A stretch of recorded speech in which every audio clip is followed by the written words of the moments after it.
Assalamualaikum warahmatullahi wabarakatuh. Nahmaduhu wa nusalli ala rasulihil karim, amma ba'd.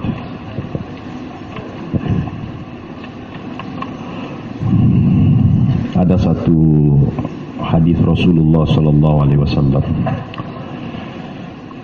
Ini ditulis oleh Maulana Zakaria rahmatullahi alaih dalam satu surat beliau kepada seluruh orang-orang Islam di India, karena dahulu ada terjadi perbedaan yang hebat antara dua orang mufti besar di India waktu itu, sehingga menjadi hangat. Jadi perbincangan itu menjadi hangat. Masih hidup Maulana Zakaria, sedangkan dua orang guru besar ini adalah terkenal. Dari tangan mereka itu ratusan ribuan orang telah jadi orang-orang alim semua, dua-dua ini, dan dua-dua didengar. Maka dia letakkan itu hadis itu dalam buku itu, hadis yang bunyinya kurang lebih mafhumnya itu, inna hadzal din matin fa'awiluhu fihi birrifqi fa innal mumbatta la ardan qata'a wa la zahran abqa. Sesungguhnya agama ini kuat. Ini hadisnya Rasulullah. Mafhumnya, sesungguhnya agama ini sangat kuat, dan kamu tidak akan bisa kalahkan ini agama. Andaikan diajak bergulat ini agama, pasti yang ajak itu kalah semua itu. Kamu tidak akan bisa kalahkan ini kuatnya ini agama. Fa'augiluhu fihi birrifqi, maka jalanlah di jalan agama dengan lembut. Jangan terlalu kencang, jangan juga kamu terlalu lambat. Jadi arahan sesuai dengan arahan, tertib yang benar. Fa innal mumbatta la ardan qata. Sesungguhnya hewan tunggangan itu kalau dipaksa, maka punggungnya itu bisa patah. Karena yang dituju ini jauh sekali, lintasan ini sangat jauh. Fa innal mumbatta la ardan qata. Dia tidak akan jauhi, dia tidak akan bisa melintas kalau dipaksa. Bahkan zahran abqa itu dia punya punggung itu bisa patah kalau dipaksa. Maka jalan sesuai arahan saja, sesuai dengan kondisi dan kekuatan kapasitas onta itu. Misalnya onta dia hanya mampu memuat berapa ratus kilo, taruhlah 100 kilo. Jangan dipaksa sampai 150 kilo bebannya. Yang kedua, kecepatan onta berjalan itu, misalnya ada batas maksimum yang sudah Allah fitrahkan untuk onta itu. Misalnya dia mampu berjalan itu, misalnya ini kurang lebih 1 kilo, dikasih cepat larinya itu taruhlah 100 km per jam. Dikasih lari 200 km per jam, patah itu onta, nanti tidak sampai di tujuan. Nah, ini dia letakkan ini hadis untuk mengarahkan orang berjalan di jalan agama sesuai dengan tertib dan arahan. Orang ini akan Allah jaga, Allah pelihara, dan akan sampai di tujuan dia. Dan dia tidak akan letih. Dia tidak akan letih. Yang bikin orang cepat letih itu, letih berpikir, letih dia punya istilahnya sampai dia putus asa, itu gara-gara dia paksa dan terlalu beban berat sama dia. Dan ini, makanya ini hati-hati, Nabi katakan jalanlah kamu di atasnya ini dengan lembut.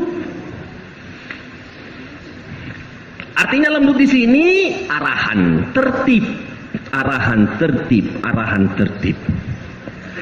Usaha agama ini sudah berjalan dari zaman nabi-nabi dan Rasulullah SAW dan sahabat. Di abad ini, ya, hitungan abad berapa tahun? 100 tahun. Di abad ini Allah telah pilih, subhanallah, ya, satu orang yang sangat dicintai oleh Allah di sisinya untuk mengembalikan semangat dakwanya umat ini yang sudah hampir hilang, ribuan tahun hilang secara istimaiyat dakwanya. Dari kampung yang kecil di Uttar Pradesh sana, dan alhamdulillah saya sudah pernah di kampung itu, Kandalawi itu, Kandla namanya, daerah Kandla itu. Saya pernah ke sana. Saya pernah ke tempat di mana Syekh Ilyas lahir. Saya pernah ke tempat di mana keluarga-keluarga dia. Itu satu kampung itu, Kandla itu. Satu kampung. Kalau ada di rumah itu tidak ada hafiz Al-Quran, maka rumah itu aib, rumah itu dibilang di sana. Maksudnya walaupun dia sekolah umum, tapi anaknya hafiz Al-Quran. Itu Kandla itu. Jadi merasa aib orang di sana kalau ada salah seorang anaknya yang tidak.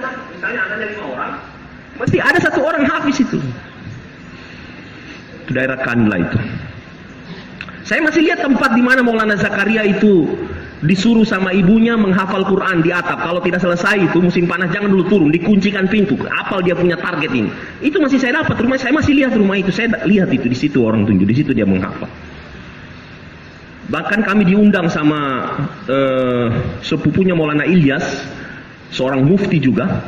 Dia bawa kami ke perpustakaannya. Dia bilang ini surat-suratnya Maulana Ilyas, suratnya Maulana Yusuf, suratnya Maulana Inamul Hasan, ini semua ini ada sama saya kumpulkan sekarang.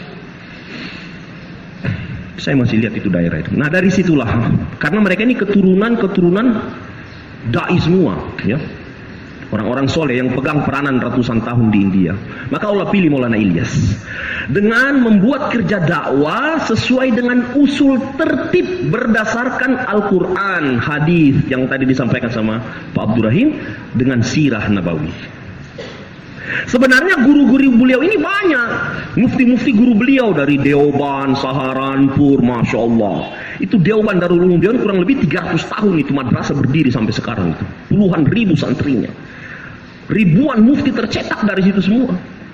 Yang menyebar di seluruh dunia sekarang itu. Kebanyakan itu juga dari Deoban, orang-orang India, Pakistan itu. Beliau juga dari jebolan situ. Tetapi subhanallah ini kerja Allah pilih sama Maulana Ilyas, Allah anugerahkan sama beliau. Ya berbagai sebab. Ini salah satu yang paling kuat itu kerisauan beliau, fikir, cinta sama umat beliau. Allah hadiahkan ini kerja sama beliau. Maka kalau saya tidak salah ini kerja dimulai dari tahun 1927. Setelah runtuhnya kekhalifahan Atatürk ini Turki, runtuh itu, nah di situ beliau sudah mulai memikirkan bagaimana supaya umat kembali lagi nih semangatnya, jazbanya, amalannya seperti sahabat. Dengan tangisan doa, buka Al-Quran, buka hadis, buka kitab-kitab syarah hadis, buka tafsir, buka sirah Nabawi, buka kehidupan sahabat, semua. Jadi asasnya itu dulu, baru sering ke Ka'bah menangis, buka ya Allah, caranya bagaimana, Dikasih lihat sudah, dikasih dengan berdasarkan Al-Quran hadis, tertib kehidupan sahabat.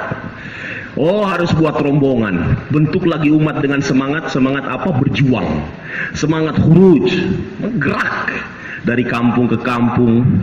Itu 10 tahun berjuang baru dapat rombongan orang mewah.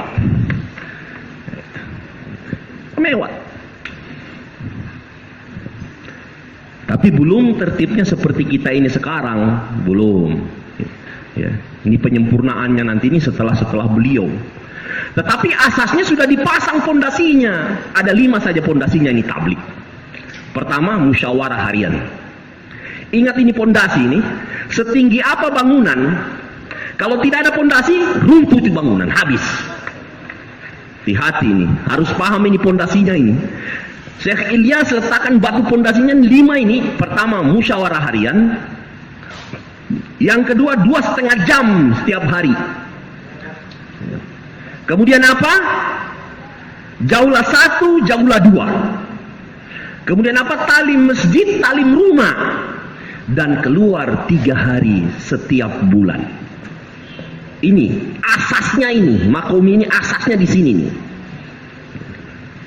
Kemudian rombongan keluar 4 bulan seumur hidup, tiap tahun 40 hari, tiap bulan 3 hari. Ini inti kolinya, makominya itu fondasinya.